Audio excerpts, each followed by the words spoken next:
And I turned my head just in time to see these two officers confront this man in the open waiting area in front of me with their guns drawn. And I panicked. Hey, Survivor! Welcome to episode 115 of the Vibrant Survivor podcast. In this episode, we're talking about something that isn't discussed enough. How to handle unexpected triggers while navigating the legal system after narcissistic abuse. Courtrooms are supposed to be places of justice, but for survivors, they can also be places of anxiety, fear, loneliness, and painful reminders of the past. Warning, this episode contains references to violence and other potentially triggering incidents. So, use your discernment and prioritize self-care. This week, I attended a pretrial hearing for the alleged murderer, and you can listen to episode 4 if you'd like for more on that story. I thought I was prepared. I had my plan in place, and having supported other survivors in court, I knew what to expect for the most part.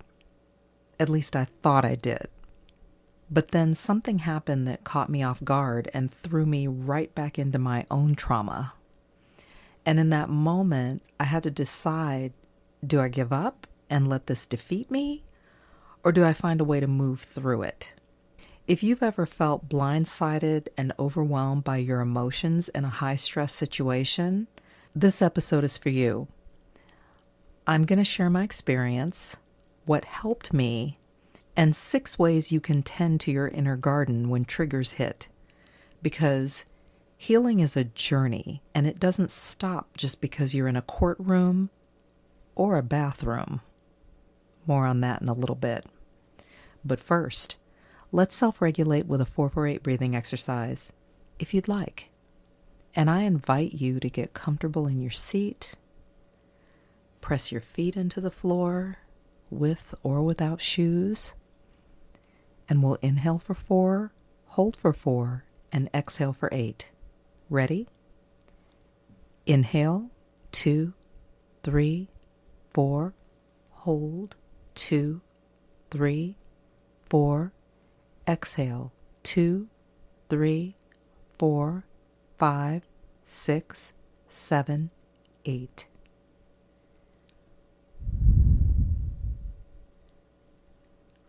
What do you notice in your body while grounding yourself? Grab your notebook and pen, and let's dig in. Hey, Survivor! Welcome to the Vibrant Survivor podcast. Do you want to disconnect from a narcissistic or toxic situation and heal? Are you Googling how to identify a narcissist, narcissistic abuse, and boundaries? Are you feeling stressed and lonely while trying to avoid being sucked back in and lied to again? Hey, I'm Lesley. As a busy wife and mom, I fell for the lies and manipulations of narcissists.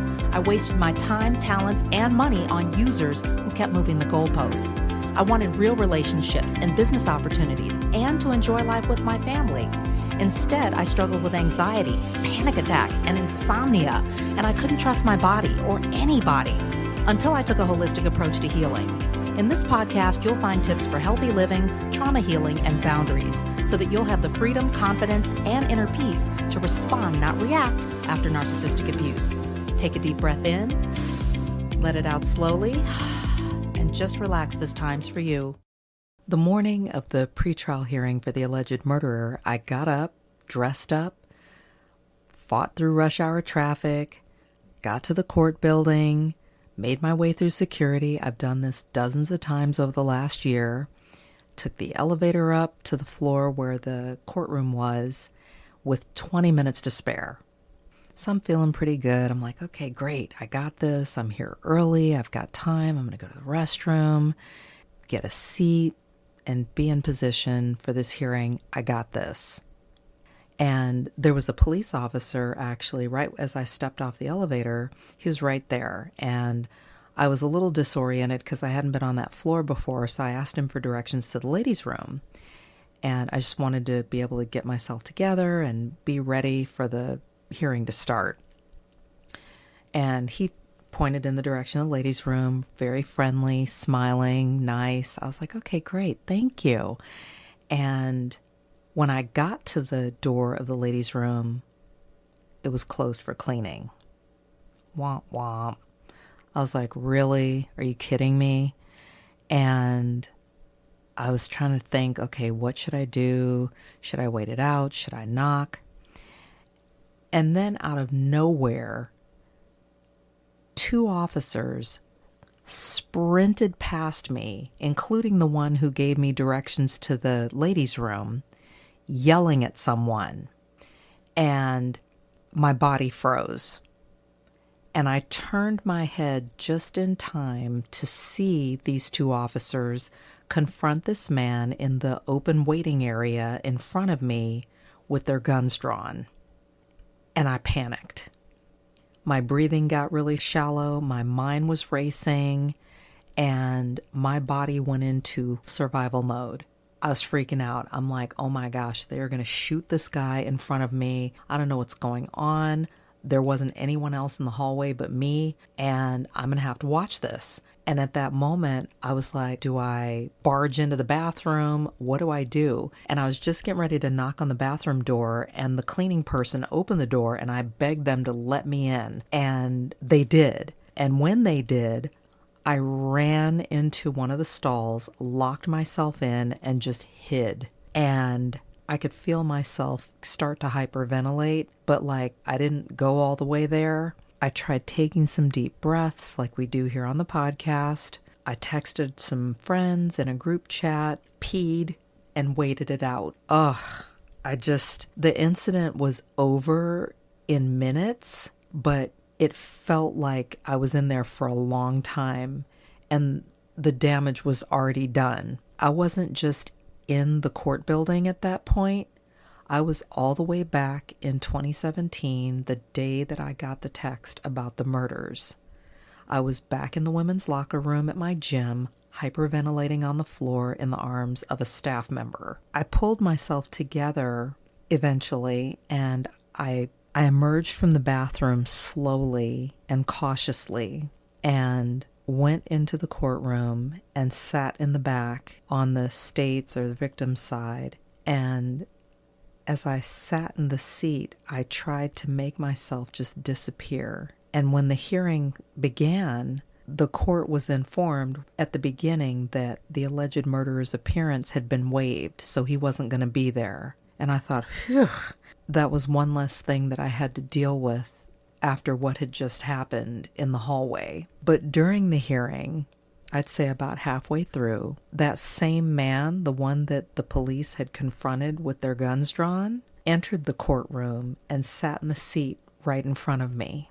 I was done. At that point, my anxiety was through the roof, and I had literally made myself as small as I possibly could in the seat. I had my legs crossed. I had them scrunched up to my body. I probably looked ridiculous, but I wanted to disappear because I still didn't know what that was all about, who he was, and if there was going to be any other negative attention or any other incident within the courtroom following him.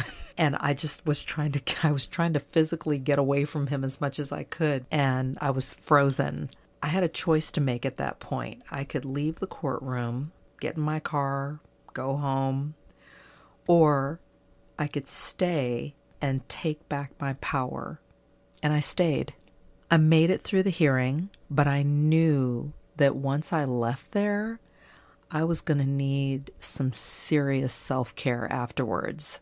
That being said, here are 6 steps to heal and tend to your inner garden if you're ever triggered in a high-stress environment. Number 1, safety first.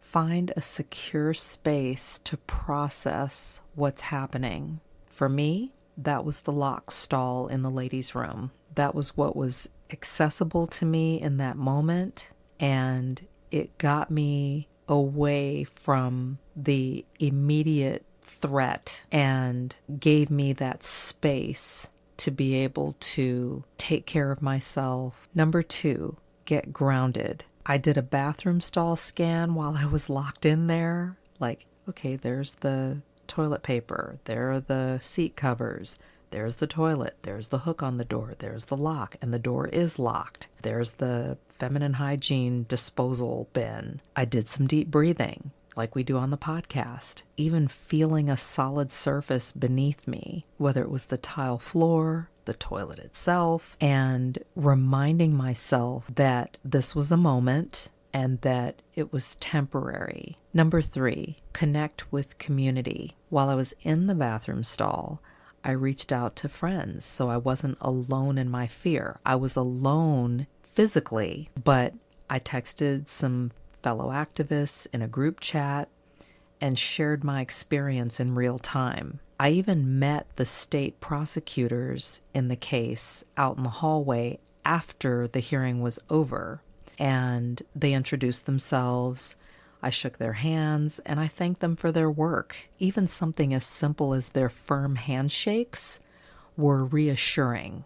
I felt like, okay, someone's on this and working hard to make sure that justice is served. And later, I received some additional kind messages from people who understood what I was going through.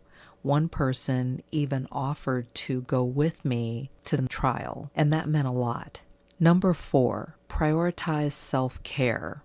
I had a plan at the beginning to swing by my favorite local vegan cafe before I went to the court building, and because of rush hour and everything, I was just more crunched for time and I didn't want to be late. So I pushed that to afterwards, and I'm glad that I did, because part of me was like, I don't think I really want to eat beforehand because if I'm not feeling well or because of anxiety or whatever, I wasn't sure how my body was going to respond. So I thought, you know what, maybe I'll do that later. And I treated myself to a latte and pastries. And really, it wasn't even so much about the eats or the drink. It was more about being in a familiar place where people knew me and that felt familiar. I felt safe. And I knew that I was going to be greeted warmly and that it was a really great, safe place. Even little things like the decor I really like. And even in the bathroom, they have this awesome soap that has amber in it. And I love the smell of amber. So I knew that I was going to be surrounded by things that were very comforting and uplifting and encouraging and great people. When I got home, I changed into some comfy clothing and I laid on the floor with my dog, who, by the way, is a great co-regulator. Shout out to Django. I felt like I really wanted to be on the floor as opposed to like laying on the bed or flopping into a chair. But I knew that I needed to rest my body because I had already been through a lot. And I laid on the beach towel on the floor, pulled my knees up a little bit. So I was kind of in like a little bit of a fetal position. And Django just tucked right into where my legs were bent. He just tucked right in there and rested his chin on my legs. He knew exactly what to do. And he just laid there very quietly, and we both just fell asleep. And I needed it. Number 5, seek professional help. One of the other things that I did was I reached out via text for an emergency counseling session to talk things through. I have seen this counselor since right after the murders, and so she knew the whole story and had really helped me to process a lot of things over the years and has seen my progress. And so I literally was like, do you have any openings or cancellations today? Like urgent, need this. And she actually came in an hour early to work and then offered me that spot. I took it. I said, I will be there. I made my way over there, had a great session, and she understood the significance of what happened in that hallway. We talked it through, and also she was able to help me put things into perspective and how far I had come in terms of how I handled it. Like, I didn't go into the full-blown hyperventilation. I was able to breathe through things and scan the stall. And not only that, but just the fact that I showed up, I stayed through the hearing. It wasn't even the hearing that bothered me. It was the incident in the hallway that triggered me. I just didn't see it coming. And it was a good lesson We talked about even someone going with me next time, even having a game plan for something like that. Because when you're down there, I mean, there are other people who have hearings affiliated with certain cases, all kinds of stuff. There's cops everywhere, things happen. So it was a good learning experience, and we were able to process it and put it all into perspective. And for that, I am grateful. Number 6.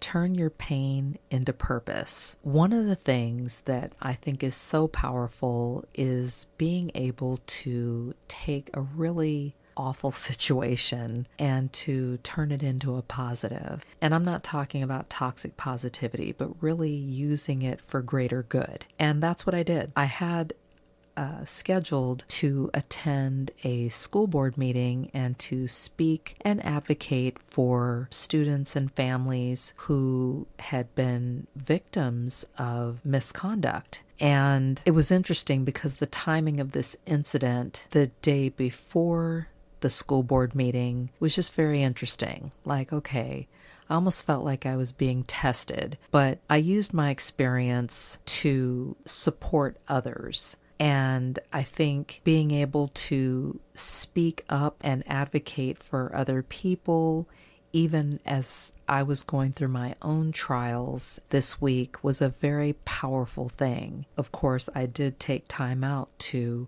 regroup, recover, practice self-care. But the next day, I got busy, put my speech together, and went and delivered a powerful message to the school board. Not only that, but it was very clear to me that I had something very powerful to share with you, survivor. It's not about being perfect, but really making progress on your healing journey. So I thought right away, okay, know what I'm going to talk about this week on the podcast, and here we are. So these things that I've mentioned to you, the safety first, getting grounded, connecting with community, prioritizing self-care, seeking professional help, and turning your pain into purpose, didn't erase the trauma, but they helped me to move through it without letting it take me out. That being said, the road to justice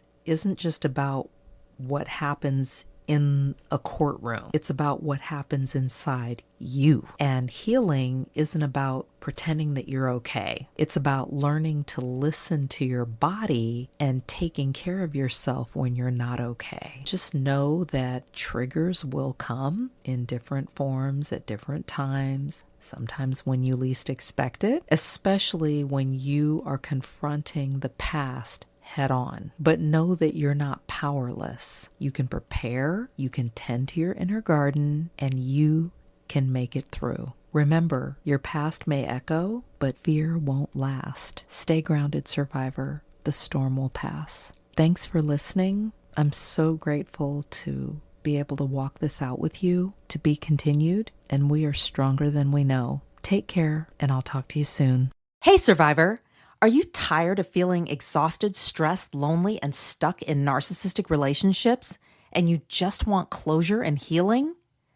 I spent years rationalizing toxic relationships and dysfunctional environments in the name of community, connection, and career.